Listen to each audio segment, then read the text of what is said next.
Dear students, आज का हमारा टॉपिक है यूरोपीय आर्थिक समुदाय का गठन, formation of European economic community.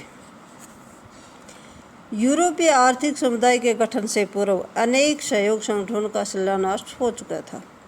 इन सभी ने यूरोपीय आर्थिक समुदाय के कार्य क्षेत्र को बढ़ाया और आर्थिक दृष्टि से और भी प्रभावशाली बनाया। 1 जनवरी 1958 को एक संधि द्वारा यूरोपीय आर्थिक समुदाय की स्थापना हुई। प्रारंभ इसके 6 राष्ट्र France, Belgium, Netherland, Luxembourg, Germany संघ गणराज्य और इटली सदस्य थे। उस समय इस समुदाय का क्षेत्रफल 45.77 हजार वर्ग मील था। इसकी जनसंख्या जो थी वो 16.76 करोड़ तथा उसकी आय जो थी वो 16.41 करोड़ डॉलर थी। बाद में ब्रिटेन, डेनमार्क और नॉर्वे की संधि में भी इनको शामिल कर लिया गया, परंतु नॉर्वे उसे हट गया और 1981 में ग्रीस, 1986 में स्पेन और पुर्तगाल इसके सदस्य बन गए। जनवरी 1985 में ऑस्ट्रेलिया, फिनलैंड तथा स्वीडन को यूरोपीय संघ का सदस्य नियुक्त किया गया। इस तरह संघ की सदस्य संख्या 12 से बढ़कर 15 हो गई। यूरोपियन संघ के 15 राष्ट्रों के राष्ट्राध्यक्षों, सरकारों के प्रमुखों की यूरोपियन समिति का शिखर सम्मेलन फ्रांस में नीस में 4 दिन के वार्तालाप के बाद 11 दिसंबर 2000 को समाप्त हुआ। यूरोपीय संघ के इतिहास में अब तक का सबसे बड़ा शिखर सम्मेलन था। यूरोपीय संघ के विस्तार की प्रक्रिया में 16 अप्रैल 2003 को एथेंस में यूरोपीय संघ में शामिल होने के लिए 10 नए राष्ट्रों ने भी हस्ताक्षर किए। इनमें से अधिकतर पूर्व साम्यवादी देश हैं। पोलैंड, हंगरी, लिथुआनिया, चेक गणराज्य, एस्टोनिया, लातविया, साइप्रस और माल्टा आदि। मई 2004 में यूरोपीय संघ के विधिवत सदस्य बन गए और इस विस्तार के बाद संघ की सदस्य संख्या 25 हो गई और जनसंख्या 45 करोड़। 11.5 बिलियन डॉलर से अधिक के घरेलू उत्पादन के आकार वाला यूरोपीय संघ प्रति वर्ष 8 बिलियन डॉलर से अधिक का आयात करता है। इस प्रकार उसके आकार में वृद्धि हुई। इस दृष्टि से समूह संयुक्त राज्य अमेरिका से भी बड़ा है।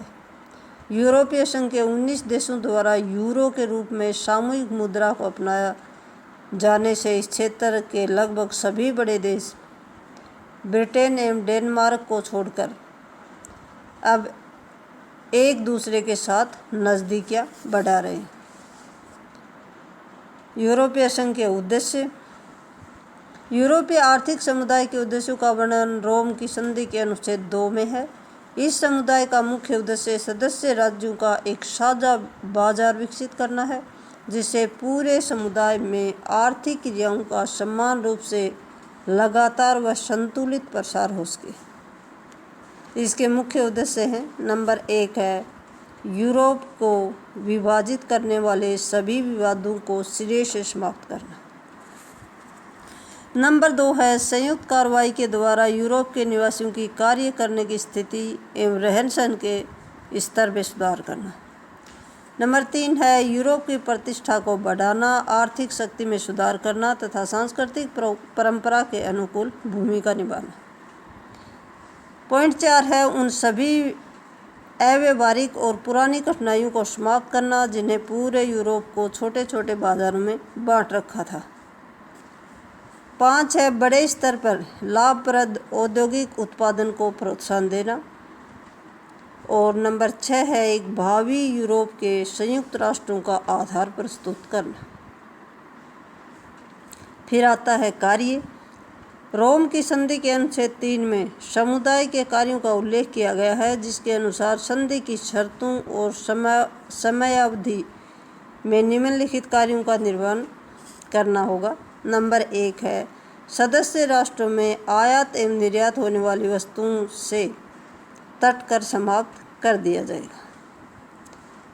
2 नंबर है गैर सदस्यों के प्रति एक सामान्य तट कर एवं सामान्य व्यापार नीति को अपनाया जाएगा।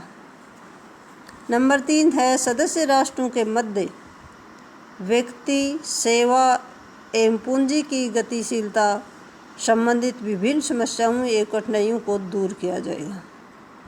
4 है सदस्य राष्ट्रों द्वारा एक सामान्य कृषि नीति को अपनाया जाएगा। नंबर 5 है सदस्य राष्ट्रों द्वारा एक सामान्य यातायात नीति को तैयार किया जाएगा। 6 है एक ऐसी व्यवस्था का निर्माण करना जिसके कारण साझा बाजार में स्पर्धा का स्वरूप विकृत न हो पाए। और पॉइंट नंबर 7 है ऐसे तरीकों को अपनाना जिनसे सदस्य राष्ट्रों की आर्थिक नीतियों में समन्वय स्थापित हो सके तथा भुगतान में संतुलन स्थापित हो सके। फिर आता है संगठन। ECM के प्रमुख अंग क्या है? नंबर 1 है सामान्य सभा, 2 है न्यायालय, 3 है आयोग और 4 नंबर है मंत्री परिषद। नंबर 1 बताया सामान्य सभा। ये 3 आर्थिक समुदाय कोयला तथा इस्पात समुदाय, साझा बाजार और अणु शक्ति समुदाय की सामान्य सभा है। कोयला तथा इस्पात समुदाय की असेंबली की सदस्य संख्या 78 थी, परंतु जब साझा व्यापार और अणु शक्ति समुदाय की स्थापना हुई तो असेंबली की सदस्य संख्या 78 से बढ़कर 142 कर दी गई, 142 कर दी गई। उसे 3 आर्थिक समुदाय की संयुक्त असेंबली बना दिया गया और असेंबली के सदस्यों का वितरण विभिन्न सदस्यों के बीच इस प्रकार है। फ्रांस, इटली और पश्चिमी जर्मनी प्रत्येक 36 सदस्य, बेल्जियम तथा नीदरलैंड 14 सदस्य और लैक्जमबर्ग 6 सदस्य। फिर आता है न्यायालय। असेंबली की भांति न्यायालय भी 3 आर्थिक समुदाय के लिए संयुक्त होगा। न्यायाधीशों की संख्या 7 है, जिसकी नियुक्ति 6 वर्ष के लिए होती है और न्यायालय की शक्तियों का उल्लेख संबंधित संधियों में किया गया है। इसका कार्य संधि की व्याख्या करना और संधि से संबंधित विवादों को निपटाना है। नंबर 3 आता है आयोग, कमीशन। आयोग के सदस्यों की संख्या 9 है, जिनकी नियुक्ति सदस्य राज्यों के आपसी समझौते के द्वारा 4 वर्ष के लिए होती है। सदस्यों की छांट सामान्य योग्यता तथा निष्पक्षता पर के आधार पर होगी। आयोग के निर्णय बहुमत के आधार पर लिए जाएंगे। आयोग असेंबली के प्रति उत्तरदायी होगा। असेंबली को ही अपनी वार्षिक रिपोर्ट प्रस्तुत करता है तथा असेंबली में पूछे गए प्रश्नों का उत्तर भी देता है। इसका कार्य संधि के क्रियान्वयन पर देखरेख करना, विशेष समस्याओं का अध्ययन करना तथा परिषद को सिफारिश करना है।